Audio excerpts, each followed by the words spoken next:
Namaskar, Jai Shri Krishna. Tendering text 29, text 30, and text 31 of chapter 1, observing the armies on the battlefield of Kurukshetra of Srimad Bhagavad Gita. Text 29. वेपथु श्रव शरीरे मे रोमहर्ष श्रव जायते गांडीवम स्त्रमसते हस्तात वक्चैव परिदहयते. My whole body is trembling. My hair is standing on hair. My bow Gandiv is slipping from my hand and my skin is burning.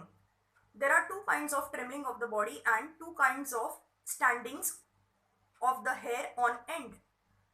Such phenomena occur either in great spiritual ecstasy or out of great fear under material conditions. There is no fear in transcendental realization. Arjun's symptoms in this situation are out of material fear, namely loss of life.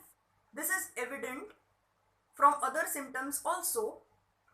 He became so impatient that his famous bow Gandiv was slipping from his hands, and because his heart was burning within him, he was feeling a burning sensation of the skin. All these are due to a material conception of life. Text 30. न च शकनोमय वस्थातुं भ्रमतीव च मे मनः निमित्तानि च पश्यामि विपरीतानि Keshav. I am now unable to stand here any longer. I am forgetting myself and my mind is reeling. I see only causes of misfortune, O Krishna, killer of the Keshi demon. Due to his impatience, Arjun was unable to stay on the battlefield and he was forgetting himself on account of this weakness of his mind. Excessive attachment for material things puts a man in such a bewildering condition of existence. Bhayam dvitiyabhi nivesatah syat. Bhagavatam 11.2.37. Such fearfulness and loss of mental equilibrium take place in persons who are too affected by material conditions. Arjun envisioned only painful reverses in the battlefield. He would not be happy even by gaining victory over the foe. The words nimittani, viparitani are significant. When a man sees only frustration in his expectations, he thinks, why am I here? Everyone is interested in himself and his own welfare. No one is interested in the Supreme Self. Arjun is showing ignorance of his real self-interest by Krishna's will. One's real self-interest lies in Vishnu or Krishna. The conditioned soul forgets this and therefore suffers material pains. Arjun thought that his victory in the battle would only be a cause of lamentation for him. Text 31. न च श्रेयो अनुपश्यामि हतवा स्वजन माहवे न कांक्षे विजयम कृष्ण न च राज्यम सुखानि च.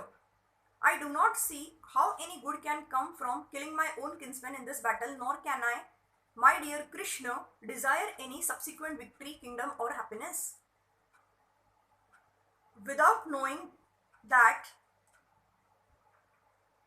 one's self-interest is in Vishnu or Krishna, conditioned souls are attracted by bodily relationships, hoping to be happy in such situations.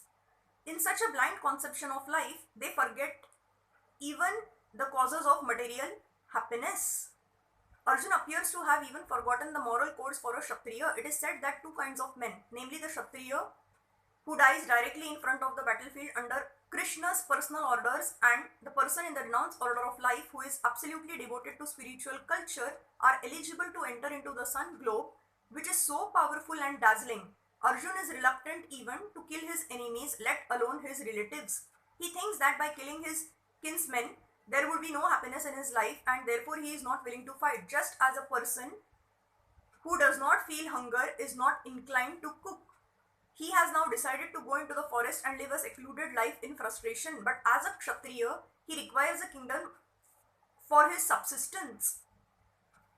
because the Kshatriyas cannot engage themselves in any other occupation.